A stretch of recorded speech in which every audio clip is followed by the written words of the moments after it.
With more than 150 qualifying films, the competition in the Academy Awards documentary feature category is more crowded than ever. By December, voters will narrow the field to a 15-title shortlist. Here are a few strong contenders to make that first cut. Chasing Coral. In 2012, Chasing Ice followed environmental photographer James Baylog as he charted the devastating effects of climate change on glaciers in Greenland and Alaska, using time-lapse imagery to drive an urgent ecological message. 5 years later, Ice director Jeff Orlovsky returns with Chasing Coral. The companion movie, which won an audience prize at this year's Sundance Film Festival, likewise turns a time-lapse frame on the planet's imperiled coral reefs. The underwater scenery of healthy phosphorescent reefs and ghostly dying coral is unarguably mesmerizing and aims to sway global warming skeptics, although the filmmaker is reluctant to call the documentary a sequel. "We were really trying to avoid the Chasing title," Orlovsky said, "but the spirit of the film is very similar." He was led back to the theme by one of the new movie's subjects, Richard Fevers, an advertising executive turned ecological activist who saw Chasing Ice and contacted Orlovsky to propose the Coral Project. Along with another activist, Zach Rago, the men spark an adventurous undersea endeavor to for the first time photograph a coral reef in the act of bleaching, a dramatic prelude to its death. The two, activists rather than men of science, help bring a necessary human dimension to this story. "Scientists are trained to be objective and not show emotion," Orlovsky said, "which makes it difficult to get audiences to relate emotionally. Technical issues were an entirely different challenge. To get the footage he needed, Orlovsky couldn't use automated cameras. Instead, his team set up camp on an island for 4 months and logged more than 200 hours underwater. It became the self-imposed burden," he said. "The tediousness would pay off because this has never been seen before. It shows the world a very, very different story of what's happening on our planet." City of Ghosts. Conflict in Syria was the impetus for several important documentaries this year, including Last Men in Aleppo and Hell on Earth: The Fall of Syria and the Rise of ISIS. The ravaging of Raqqa, which Islamic State, or ISIS, claimed as its capital, and the underground network of Syrian journalists who bear witness, is the focus in City of Ghosts. The picture, which won the top prize for U.S. documentary at the Sundance Film Festival, is director Matthew Heineman's follow-up to the Academy Award-nominated Cartel Land, which plunged the filmmaker into the lethal terrain of the Mexican drug cartels. This time, Heineman wasn't dodging gunfire.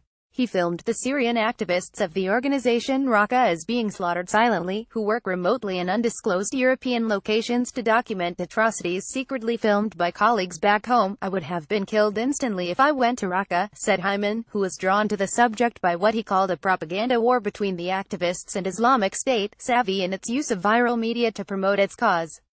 "Those often disturbing images made for a balancing act in the edit room. I didn't want to shy away from that," he said. "At the same time, I didn't want people to run out of movie theaters because it's so gruesome." The circumstances of his subjects' lives become the film's heart, however, as the camera offers an intimate portrait of immigrants cloistered in safe houses and often on the move, mourning the deaths of friends and family while wary of threats both from Islamic State and European nationalists. "For the most part, it's guys hiding out in smoky rooms, and so how to find the drama in that and humanize that experience was one of my largest challenges," said Heineman, whose film empathizes with the fear and anguish these guys live in every single day. Jane. 3 great love stories come full circle in Jane, which revisits the historic encounters between primatologist Jane Goodall and the chimpanzees of Gombe, Tanzania, in the early 1960s. There's the affection between Goodall, now 83, and the primates with whom she bonded and did groundbreaking research, and the romance with Dutch filmmaker Hugo van Lyck, sent by National Geographic to Gombe in 1962 to document Goodall's work. "But ultimately," said director Brett Morgan, "the film is a love story between a woman and her vocation." Morgan, who has crafted non-fiction portraits of such pop culture figures as Robert Evans and Kurt Cobain, was commissioned by National Geographic Documentary Films to make a new movie from a rediscovered bounty of unseen 16mm footage made by Van Lyck, to whom Goodall was married from 1964 to 1974. "The historical value of Hugo's footage is second only to me to the NASA moon landing," said Morgan, noting Goodall's observation of the chimpanzee's use of tools, among other breakthroughs in her intimate studies. What he was able to capture was something that had never happened before in the history of civilization, and it would never happen again, and it was also captured in such an artful and cinematic way. The vibrant scenes are intricate, with Morgan's own conversation with Goodall, filmed by cinematographer Ellen Kuras. Like the filmmaker, the anthropologist was at first reluctant to engage in the project. She made me work for it, Morgan said. He made progress in their interview once he showed Goodall a sequence of herself and Van Loic falling in love, which she had not seen before.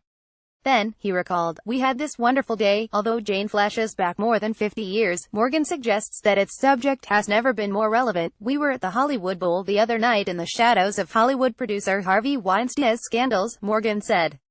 And I see Jane walking down the carpet with a little girl dressed up as her, and the contrast was just too much. Whose streets see more videos. Sabah Folayan first went to Ferguson, Mo, a month after the August 9, 2014, police killing of Michael Brown Jr., an unarmed black teenager, set off waves of protest in the St. Louis suburb. She had to discard her plan to write about the long-term traumatic effects of such events on protesters and police. It was so chaotic and so fight or flight, Folayan said, that the only way to keep up was to start filming. Whose Streets, which takes its name from a popular chant, became an inside-out look at Ferguson through the lives of several key activists, confronting institutional racism and police crackdowns. It was a dramatic introduction to filmmaking for Folayan, who also worked closely with Damon Davis, a St. Louis-based multimedia artist, who co-directed. Through the documentary community, I got a boot camp for a first-time filmmaker as we were making the film, she said. To give punch and immediacy, the filmmaker used extensive footage that had been taken on cell phone cameras and posted on social media, drawing on the example of Jahan New James' Egyptian Revolution documentary The Square. That also gave editor Christopher McNabb a Herculean task. We had joked back when we were still in production that he was going to have to edit a movie made completely out of Vine clips. Folayan said. Significantly, McNabb was able to create a consistent perspective from the vantage point of the protesters. One rule she adhered to was to never use the protests as fodder for a B-roll, which is common in televised reports. Our biggest asset was our unique perspective and the powers and experiences we were bringing into the situation, she said. We leaned into that, trusting that it was going to turn out well. The work locked away inside the maximum security walls of New Folsom Prison, heavily tattooed men convicted of violent crimes find spiritual release in a group therapy program that brings even the toughest gang member weeping to his knees. The men are part of a program called the Inside Circle, originated 2 decades ago by a former Folsom inmate. The work, which won the Grand Jury Prize for Documentary this year at the South by Southwest Film Festival in Austin, Texas, takes audiences into the volatile core of a 4-day session.